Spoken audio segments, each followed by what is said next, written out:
মানে আমরা যখন আসি তো ট্রেনে প্রচন্ড ভিড় ছিল আর খুবই অল্প সময়ের জন্য দাঁড়িয়ে ছিল ট্রেনটা। তো প্রচন্ড ভিড় থাকার কারণে পাস স্লিপ কেটে মানে ট্রেনের তলে ঢুকে যায়।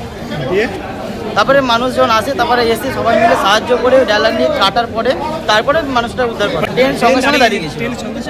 ট্রেন দাঁড়িয়ে গেল কিভাবে, যে জানতে পারলো কিভাবে?